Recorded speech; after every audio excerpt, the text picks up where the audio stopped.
தனது மகள் பிரியங்கா காந்திக்கு விட்டு கொடுத்து விட்டு அவர் வந்து ராஜஸ்தான்லேருந்து மேலவைக்கு போயிட்டாங்க. இந்த 2 தொகுதியிலையும் ஜெயிக்கிறது வந்து அவங்க வந்து ஒரு மிகப்பெரிய கௌரவ பிரச்சனையாக தான் பார்த்துக்கிட்டு இருந்தாங்க. இந்த நிலையில் ரேபரேலியும் அமைதியும் காங்கிரஸின் கையை விட்டு போயிருக்கு. நான் உனக்கு 17 தொகுதி, இந்த தொகுதி தான் தருவேன், நீ போட்டியிடனா போட்டியிடு, இல்லைன்னா எனக்கு கொடுத்துரு அப்படிங்கிற ஒரு அர்த்தம்.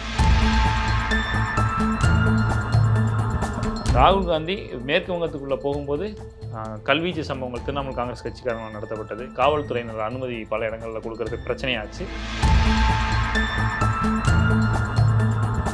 உறுதிப்படுத்திய தகவல் எதுவும் வராமல் இருந்தால் கூட கமல்நாத் வந்து டெல்லியில் முகாமிட்டிருக்கு, தன்னுடைய மகனுடன் முகாமிட்டிருக்கிறது வந்து மிகப்பெரிய ஒரு மர்மமாகவே இருக்கு. ஒரே நாடு நேயர்களுக்கு வணக்கம். பரிதாப நிலையில் காங்கிரஸ், புறக்கணிக்கும் கூட்டணி கட்சிகள், இந்த தலைப்பில் தான் இன்றைக்கி நாம் பார்க்க போகிறோம். கடந்த 6ஆம் தேதி, பிப்ரவரி 6ஆம் தேதி பட்ஜெட் உரையில் வந்து பிரதமர் மோடி பேசினாங்க நாடாளுமன்ற மக்களவையில். அப்போ அவர் ஒரு முக்கியமான ஒரு விஷயத்தை சொல்லியிருந்தார். காங்கிரஸ் தலைவர்கள் தேர்தலை சந்திக்க பயப்படுகிறார்கள், மாநிலங்களவைக்கு ஓடுறாங்க, எலெக்ஷனை சந்திக்காமல் எம்எல்ஏக்களால் தேர்ந்தெடுக்கக்கூடிய மாநிலங்களவைக்கு ஓடுறாங்க. காங்கிரஸ் ஒரு தலைவர் வந்து கார்கே வந்து மக்களவையிலேருந்து மாநிலங்களவைக்கு போயிட்டாரு, குலாம் நபி ஆசாத்துங்கிற கட்சியில் இல்லை, தனியாக கட்சி ஆரம்பிச்சிட்டாரு, காங்கிரஸ் வந்து மிக பலவீனம் அடைஞ்சிட்ருக்கு அப்படிங்கிற ஒரு விமர்சனத்தை வச்சுருந்தார். சரியாக 15 நாள் முடிஞ்சிருக்கு. இதுவரை மக்களவை தேர்தலில் நின்று வெற்றி பெற்று கொண்டிருந்த திருமதி சோனியா காந்தி ராஜஸ்தானில் இருந்து மாநிலங்களவைக்கு தேர்ந்தெடுக்கப்பட்டுள்ளார். இருவிதமான விமர்சனங்கள் இருக்குது.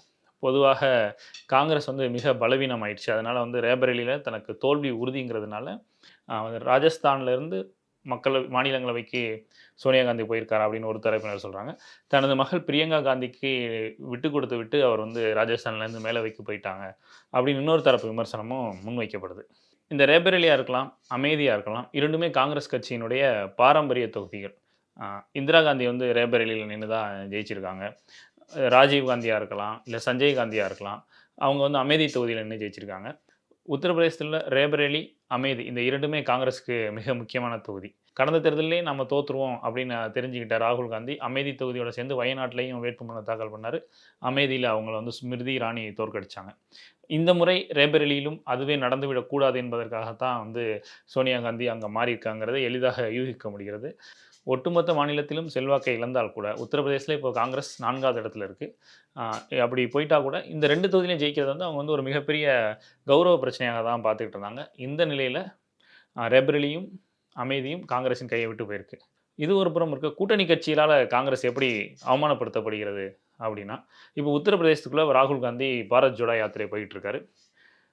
17 தொகுதிகளுக்கு ஓகே சொல்கிற வரைக்கும் நான் பாரத் ஜோடோ யாத்திரையில் கலந்துக்கிற மாட்டேன் அப்படின்னு சொல்லி கூட்டணி கட்சியோட பாத யாத்திரைக்கு இது வரைக்கும் அகிலேஷ் யாதவ் போய் பார்க்கல. இது முதல் விஷயம். கூட்டணி கட்சியோட எந்த ஆலோசனையும் கட்சிக்கிறாமல் 20 தொகுதிகளுக்கு தன்னுடைய வேட்பாளர்களை அறிவிச்சிட்டார். இதனுடைய அர்த்தம் என்ன? நான் உனக்கு 17 தொகுதி, இந்த தொகுதி தான் தருவேன், நீ போட்டியிடனா போட்டியிடு, இல்லைன்னா எனக்கு கொடுத்துரு அப்படிங்கிற ஒரு அர்த்தம். இதுக்கு அப்புறம் பார்த்தோன்னா மேற்கு வங்கம், நாங்கள் இண்டி கூட்டணியில் இல்லைன்னு அறிவிச்சிட்டாங்க மம்தா பானர்ஜி.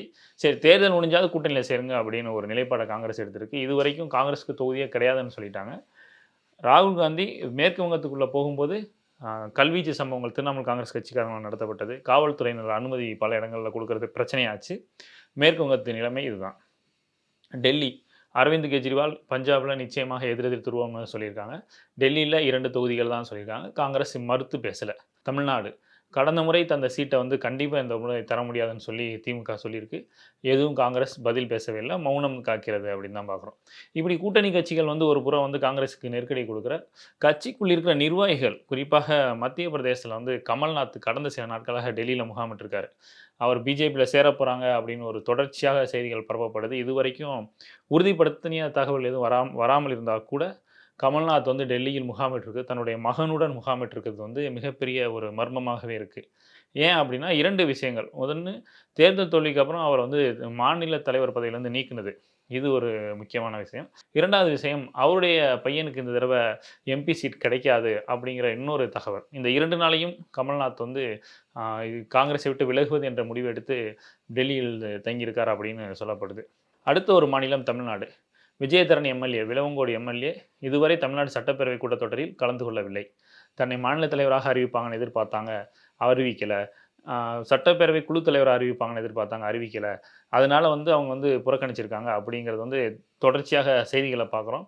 விஜயதரணி பாஜகவில் இணையப் போகிறார் அப்படிங்கிற தகவலும் நிறையா பரவிக்கிட்டு இருக்கு. இதுவரை எந்த அதிகாரப்பூர்வ தகவலும் வெளியாகாத நிலையில், நேற்று பாஜக மாநில தலைவர் அண்ணாமலை ஒரு பேட்டி அளித்தது அரசியல் கட்சிகளிடையே மிகவும் அதிர்ச்சியை ஏற்படுத்தியிருக்குன்னு தான் சொல்லணும். ஏன்னா, சில மக்கள் பிரதிநிதிகள் பிரதமர் மோடியின் தமிழ்நாடு வருகையின் போது பாஜகவில் இணையப் போகிறார்கள் அப்படிங்கிற ஒரு பெரிய குண்ட எடுத்து போட்டிருக்காரு. யாருன்னு தெரியல. அது அதிமுககாரங்களா, திமுக எம்எல்ஏக்களா, இல்ல வேற ஏதாவது மக்கள் பிரதிநிதிகளான்னு சொல்லி ஒரே எதிர்பார்ப்பை ஏற்படுத்தியிருக்கு. 27 இல்ல 28ஆம் தேதி இதற்கான விடை தெரிஞ்சிரும். ஒட்டுமொத்தமாக நாடு முழுவதும் காங்கிரஸை பார்க்கும்போது, பிரதமர் மோடி சொன்ன மற்றொரு விஷயத்தை தான் நம்ம நினைவு கூற வேண்டியதாக இருக்கு. இந்த முறை கார்கே அவர்களே சொல்லியிருக்கிறார். பாஜக 400 தொகுதிகளிலேயும் ஜெயிக்கும் அப்படின்னு. அவருக்கு எனது நன்றி. இதற்கு அடுத்ததாக நான் சொல்ல விரும்புவது 40லிருந்து 50 தொகுதிகள் காங்கிரஸ் ஜெயிப்பது மிக கடினம் அப்படின்னு பிரதமர் மோடி மக்களவையில் பதிவு செஞ்சிருந்தார். 40-50 தொகுதிகளில் ஜெயிக்கிறது கடினம் என்பது இப்போ இருக்கிற அரசியல் சூழலில் பிரதமர் மோடி சொன்ன மாதிரி காங்கிரஸ் 40 தொகுதிகளில் மட்டுமே ஜெயிக்கக்கூடிய நிலை இருக்கிறது. எதிர்க்கட்சி அந்தஸ்தை இந்த முறையும் காங்கிரஸ் இழக்கும் என்பதுதான் அரசியல் நோக்கர்களின் பார்வையாக இருக்கிறது. நன்றி.